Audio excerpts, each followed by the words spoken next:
우리 옆에 계신 분들과 인사 나누겠습니다. 하나님의 은혜가 당신에게 함께 하시기를 소망합니다. 그렇게 인사 나누겠습니다.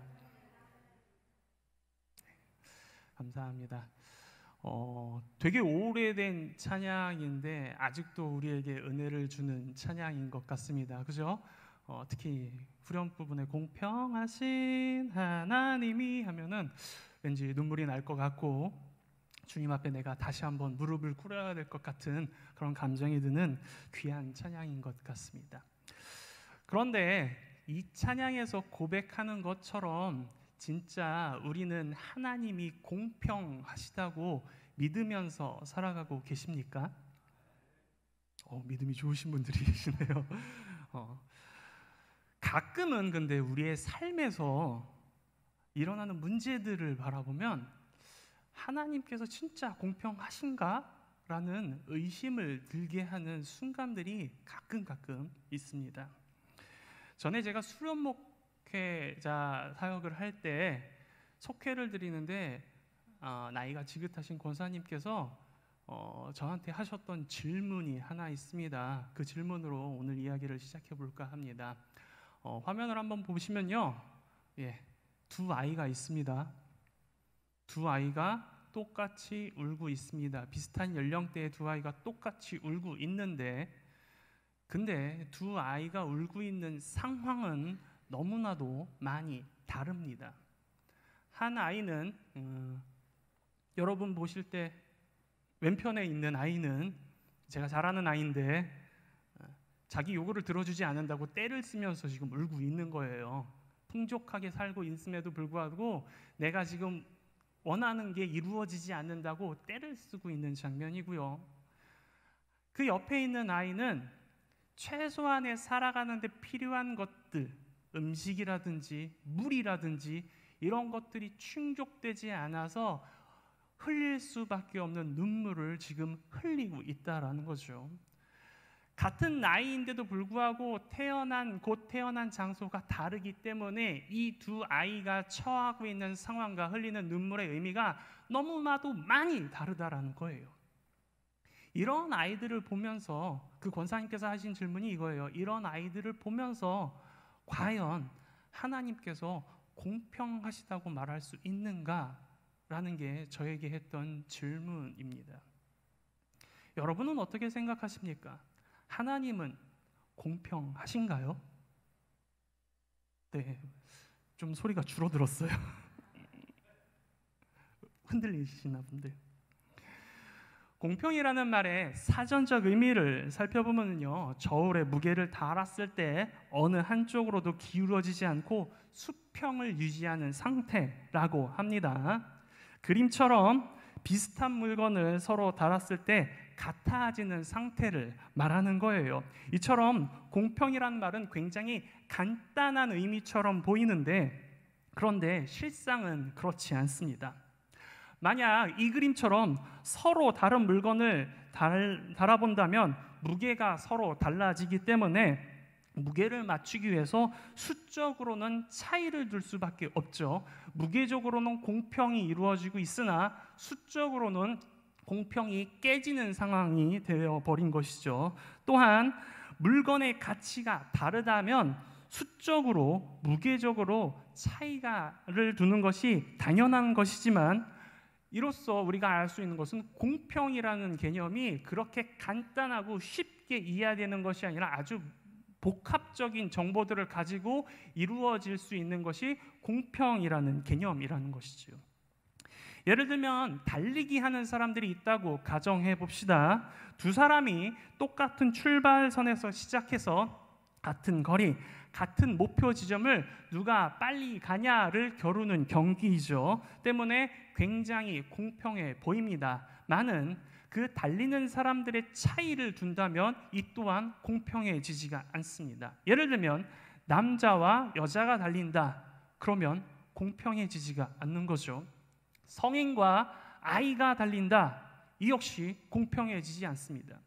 그러면 성별을 갖추고 나이를 맞춘다고 하더라도 그럼 공평해집니까? 아니요. 한쪽은 일반인이고 한쪽은 육상 선수를 뛰게 한다면 이 또한 공평해지지가 않습니다.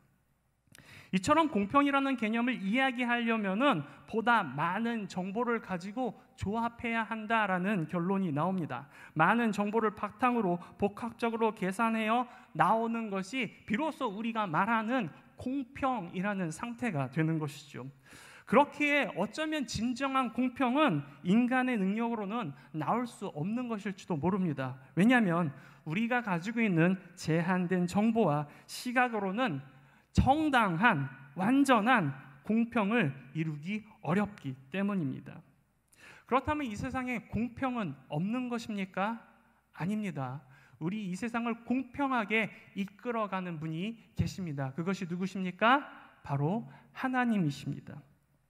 하나님은 모든 것을 창조하시고 모든 것을 아시기 때문에 세상을 공평하게 인도하실 수 있는 분이시지요. 앞서 이야기한 하나님께서 공평하실지 않을 수도 있다라는 생각은 모든 것을 알지 못하고 하나님께서 어떤 계획과 어떤 목표를 두시고 지금 상황을 만들어가게 하시는지 알지 못하는 인간의 제한된 생각에서 오는 착각과 오해일 수 있다라는 이야기입니다. 오늘 우리가 읽은 본문의 문제도 그러한 사람의 착각에서부터 시작하는 이야기입니다. 오늘 이야기는 본문 2절부터 그 이야기가 시작되는데 우리 본문 2절의 말씀을 같이 한번 읽어보도록 하겠습니다. 본문 2절입니다. 시작.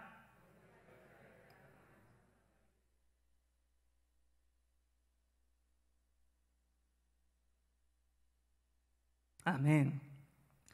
당시 사람들은 열왕기서에서 보여주듯 므낫세와 암몬이라는 왕이 저지른 범죄에 대한 징벌로 유다가 멸망당했고 자신들은 포로가 되어 바벨론으로 억지로 끌려왔다고 생각했습니다.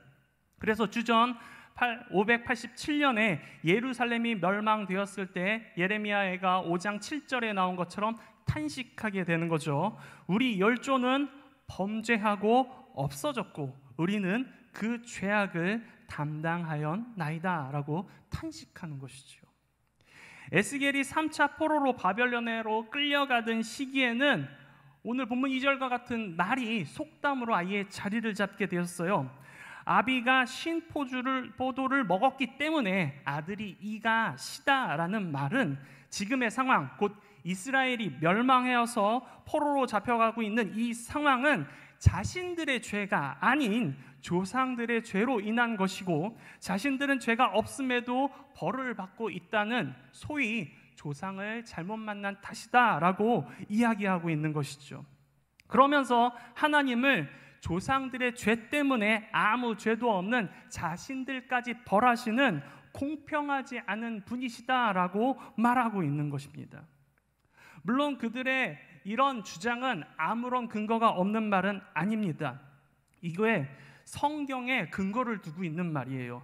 출애굽기 20장 5절에서 6절까지의 말씀에는 이러한 구절이 있습니다. 우리 같이 한번 화면을 보고 읽어보도록 하겠습니다. 출애굽기 20장 5절에서 6절의 말씀입니다. 자, 같이 한번 읽어보겠습니다. 시작. 그것들에게 절하지 말며 그것들을 섬기지 말라. 나 내 하나님 여호와는 질투하는 하나님인즉 나를 미워하는 자의 죄를 갚되 아버지로부터 아들에게로 3, 4대까지 이르게 하거니와 나를 사랑하고 내 계명을 지키는 자에게는 천대까지 은혜를 베푸느니라. 아멘. 이 말씀에서 살펴본다면 하나님은 죄를 지은 자는 3대까지, 말씀을 지키는 자에게는 1000대까지 갚으시는 분이다 라고 이야기하시는 건 알 수 있어요. 그래서 이 말씀을 근거로 한다면 할아버지나 아버지의 죄로 인해 아들을 벌 받게 되는 것이고 나라가 망하고 포로로 끌려가는 지금의 상황을 본문의 2절과 같은 속담으로 표현하는 것이 맞는 것처럼 보입니다. 그러나 이것은 출애굽기의 말씀의 의미를 정확하게 파악하지 못한 데서 생긴 오해입니다.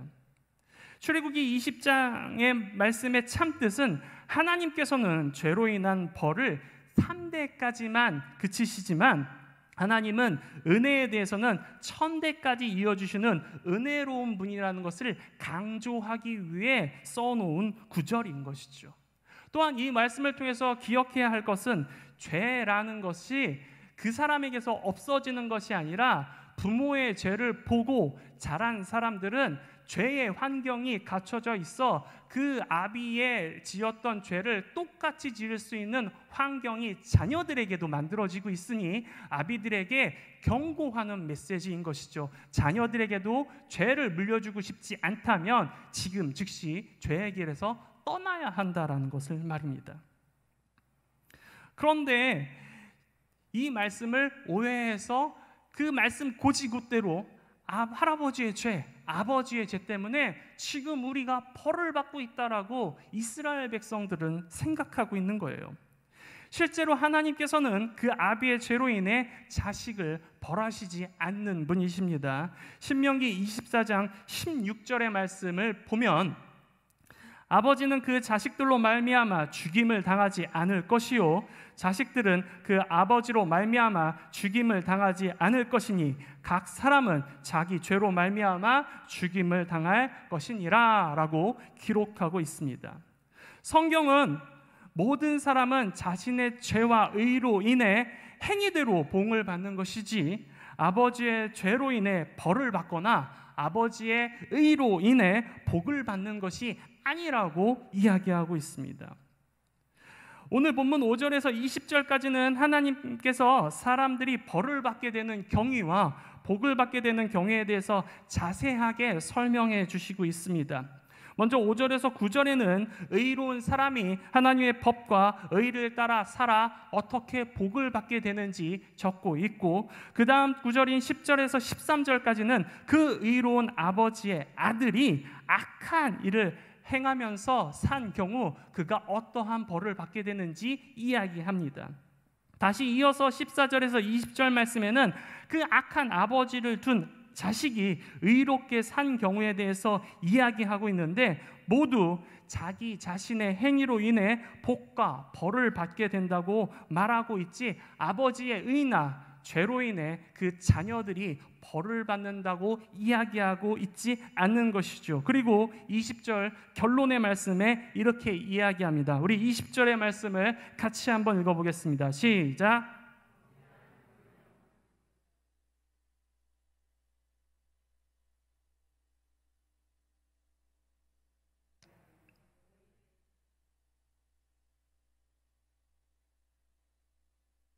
아멘.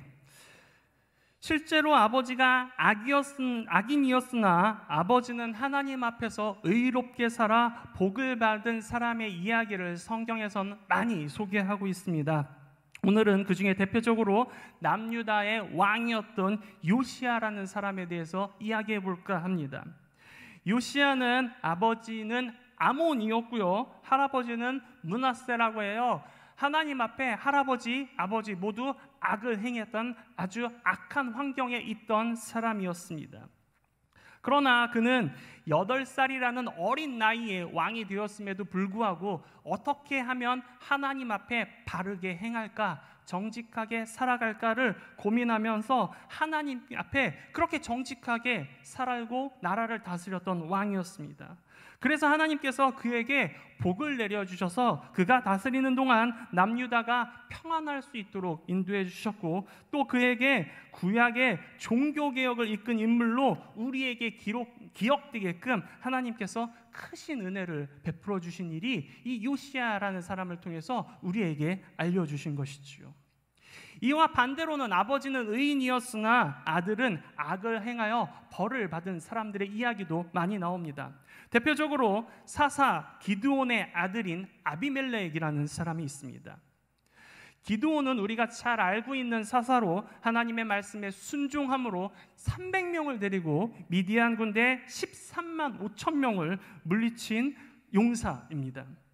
하나님께서 그에게 복을 주셨는데 그가 사사로 있는 동안 이스라엘이 평안할 수 있도록 하나님께서 허락하셨어요. 그 결과 백성들로 하여금 기드온의 자손들이 대대손손 이스라엘을 다스려 달라고 왕의 제의를 받을 만큼 축복을 받았던 사람이 바로 이 기드온이라는 사람입니다. 기드온은 또 하나님께 자녀의 축복도 받았는데 처와 첩을 통해서 약 70여 명의 자녀를 얻었어요. 이만큼 하나님의 축복을 받으면서 살고 있던 사람이었는데 그의 아들 중에 하나였던 아비멜렉은 그렇지 않은 사람이었습니다. 아비멜렉은 첩의 아들이었는데 자신이 다른 형제들을 제치고 왕이 되고 싶어서 이복 형제 70명을 하루아침에 싹 다 죽여버린 악을 행한 사람이었습니다. 그 결과 하나님께서는 이런 악행을 저지른 아비멜렉을 벌하셨는데 이스라엘을 다스린 지 3년째 되던 해에 세겜 망대를 공격하다가 어떤 여자가 망대 위에서 던진 맷돌에 머리를 맞아서 두개골이 파손되어서 그대로 죽어버렸다라고 성경은 기록하고 있어요. 참 허무한 죽음을 맞게 되는 것이지요. 위의 이야기들을 통해서 성경이 우리에게 말하는 것은 무엇입니까? 악인은 그 자신의 죄로 인해 벌을 받고 의인은 그 자신의 선행으로 인해 복을 받는다라는 것이에요. 이스라엘 백성들이 주장했던 것처럼 아버지의 죄나 조상들의 죄로 인해 그들이 벌을 받는 것이 아니라는 거예요. 이스라엘 백성이 지금 벌을 받고 있는 것도 역시 조상들의 범죄로 인한 결과가 아니라 그들의 삶 가운데 여전히 조상들이 꾸쭉 지어왔던 죄가 그들의 삶 가운데 여전히 있어서 그들도 여전히 그 죄를 짓고 있기 때문에 하나님께서 그들을 벌하시는 건데 그것을 알지 못하는 것이죠. 오히려 본문 2절의 속담처럼 당시 이스라엘 백성들은 그 모든 상황들을 조상들의 죄로 전가시켜버리고 자신들의 모습을 돌아보지 못해요. 그래서 그 모든 책임을 자신들의 조상들에게 전가시켰기 때문에 자신들이 아직 죄악 속에서 살고 있음을 바로 보지 못하게 되어버린 것이죠. 잘못된 상황 인식이 포로가 된 이스라엘 백성들의 회개와 변화를 막아버리는 장애물로 작용해버린 것입니다. 뿐만 아니라 오히려 하나님을 향해 공평하지 못한 분이다 라고 오해하고 착각하며 하나님께 원망과 불평을 하는 상태가 되어버린 것이죠. 사랑하는 성도 여러분, 하나님은 공평하지 못한 분이십니까? 아닙니다. 그건 우리의 제한적인 생각이 가져다준 착각입니다. 우리의 기준이 물질이나 외모와 같이 세상적인 것에 있고 그 기준에 맞추어 생각하며 하나님께서 내게 베풀어 주신 것보다 내가 갖지 못한 것에 더 관심을 갖고 욕심을 부리고 있기에 하나님은 공평하지 못하시다라고 이야기하고 있는 것이에요. 하지만 하나님께서는 우리가 생각하시는 것 이상의 것까지 다 살펴보시고 우리에게 은혜를 베푸시는 분이십니다. 우리에게 맡겨진 사명에 따라 그 사명을 감당하며 살아갈 수 있는 공평한 은혜를 하나님께서는 우리에게 주고 계시다라는 것이죠. 그렇기 때문에 우리는 하나님의 그런 은혜에 감사하며 공평하신 하나님이라는 것을 믿음으로 고백하고 믿고 신뢰하며 나아가야 하는데 우리가 과연 그렇게 살고 있는가? 오늘 우리가 살펴봐야 할 문제입니다. 앞서 우리가 찬양했던 것처럼 그런 고백을 우리가 삶에서 하기를 소망합니다. 나 가진 재물 없으나, 나 가진 지식 없으나, 나 남에게 있는 건강 있지 않으나 나 남이 없는 것 있으니 공평하신 하나님이 나 남이 가진 것 없지만 공평하신 하나님이 나 남이 없는 것 갖게 하셨네. 이 찬양을 지었던 송명희 시인에 대해서 아십니까? 그녀는 태어날 때부터 뇌성마비 장애인으로 태어났습니다. 한 번도 스스로의 의지를 가지고 울지도 못하고 몸을 가누어 본 적도 없는 사람입니다. 설상가상으로 그녀의 어머니 역시 몸이 약하셔서 그를 제대로 안고 젖 한 번 제대로 물리지 못하는 상황이었고 그녀의 집 가난하여서 우유를 충분히 사 먹일 형편도 되진 못하는 어려움의 극에 달아있는 상황에서 태어난 사람이 바로 그 사람입니다. 그래서 그녀는 태어난 세상을 원망하고 낳아준 부모를 원망하며 살았습니다. 죽고 싶어도 스스로 죽을 수도 없기에 더 괴로운 삶을 살았습니다. 모든 것이 어렵고 힘들기만 했기에 누가 봐도 분명 공평치 못한 삶을 살고 있다라고 생각할 수밖에 없는 삶을 그녀는 살고 있었습니다. 그러나 그녀가 16살이 되던 해 극심한 절망에서 하나님을 만나게 되었을 때 그 누구도 생각하지 못했던 고백을 그녀가 입을 통해서 하게 된 것이죠. 바로 하나님은 공평하십니다 라는 고백입니다. 비록 그녀에게 남들이 있는 것은 있지 않았으나 남들이 알지 못하고 듣지 못했던 하나님의 크고 은밀한 비밀을 그에게 듣게 하시고 알게 하셨기 때문에 남들이 가지고 있는 그 어느 것보다 큰 은혜를 나는 받았다라고 그녀가 주장하고 있는 것이죠. 그녀의 어머니 역시 이렇게 고백했습니다. 하나님께서 이런 불구자를 누구의 집에 보낼까 바라보시다가 우리 집에 보내면 가장 잘 키울 것 같아서 우리에게 보내셨습니다. 그녀는 공평하신 하나님이 우리 가족에게 주신 아주 소중한 선물입니다. 하나님께서 공평하지 못하시다라는 말은 하나님을 알지 못하고 하나님의 뜻과 계획을 알려고 하지 않는 무지한 자들의 말입니다. 세상의 기준으로 가지지 못했을지는 몰라도 하나님의 은혜는 더 많이 가진 사람이 우리인 것이지요. 이스라엘에서 선교하고 계신 한 선교사님의 이야기입니다. 그 선교사님이 사역하고 있는 동네는 엘리야가 하늘에서 불을 내린 갈멜살 자락 끝자락에 있는 곳이었어요. 길이 험하고 외진 곳이었기 때문에 굉장히 힘든 삶을 예상하고 갔지만 생각보다 힘든 삶을 살았고 그 중에서도 가장 힘들었던 것은 그 선교사님에게 차가 없었다라는 것입니다.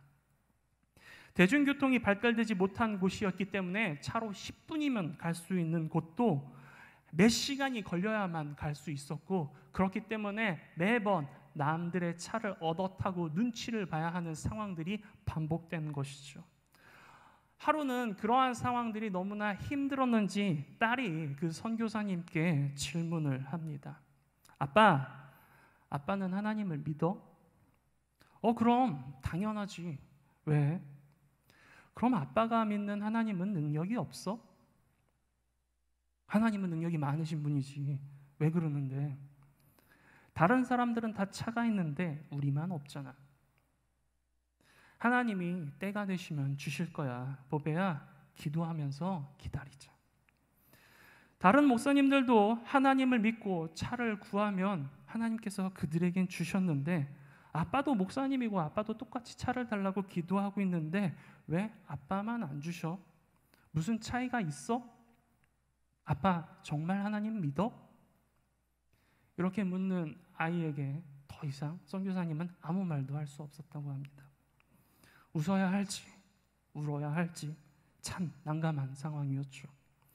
생각해보면 아이의 말이 틀린 것이 없어 보여서 더 그랬습니다.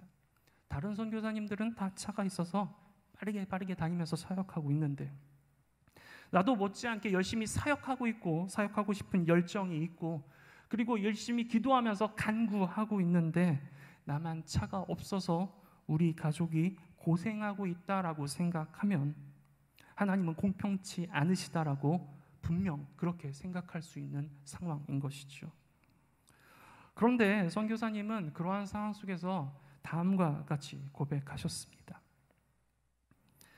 차가 없이 불편한 삶을 살았음에도 감사한 것은 8년이라는 시간 동안 개인 차량 없이 대중교통을 이용하면서 많은 사람을 만날 수 있었다는 것.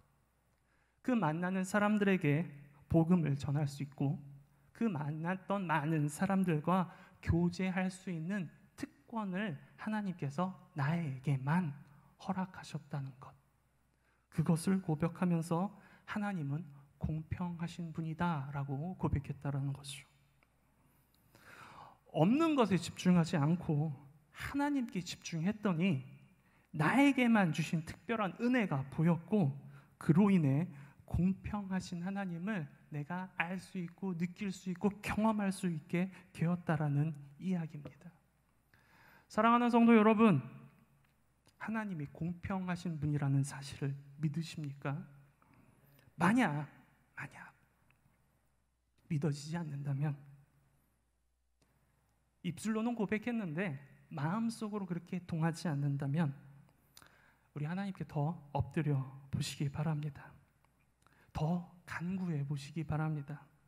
세상의 조건과 기준에만 맞춰져 있는 내 눈과 생각이 열려서 하나님의 뜻과 계획, 인도하심을 알 수 있게 해달라고 간구해 봅시다. 하나님이 내 삶에 역사하고 계심을, 나를 어떻게 인도하고 계심을 알게 된다면 우리 역시 우리에게만 임하는 하나님의 크신 은혜를 알고 이렇게 고백하게 될 것입니다. 공평하신 하나님. 공평하신 하나님께서는 우리에게 끝까지 공평한 은혜를 베풀어 주십니다.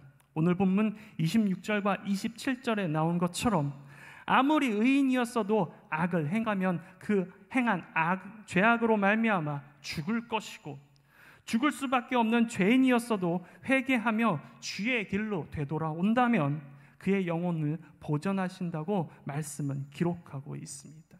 그리고 23절에는 오늘 이 이야기를 통해서 하나님이 진짜 우리에게 하고 싶은 하나님의 본심을 이야기하고 계십니다. 우리 23절의 말씀을 마지막으로 우리 같이 한번 읽어보도록 하겠습니다. 23절의 말씀입니다. 시작.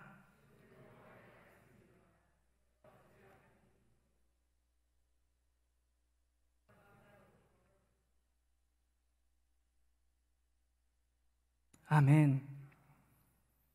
공평하신 하나님께서는 심판을 원하시지 않고 회개하고 돌아오시기를 기다리고 계십니다.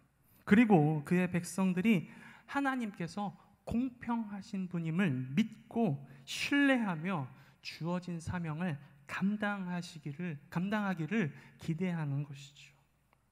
바라기는 오늘 이 자리에 모인 우리가 그런 사람들이 되기를 소망합니다. 세상의 기준으로 본다면 여전히 우리는 공평하지 못하다라고 생각할지 모르겠습니다. 그러나 눈에 보이지 않는 하나님이 우리에게만 주시는 그 크신 은혜가 더 크다라는 사실을 기억하면서 채우시는 하나님, 공평하신 하나님, 그런 하나님을 믿고 신뢰하는 마음으로 우리에게 맡겨주신 귀한 사명을 기쁨으로 감당하며 나아가시기를 원한다는 사실을 기억하면서 살아가는 우리 모두가 되기를 간절히 소망합니다. 이 시간 우리 함께 찬양하고 하나님 앞에 나아가겠습니다.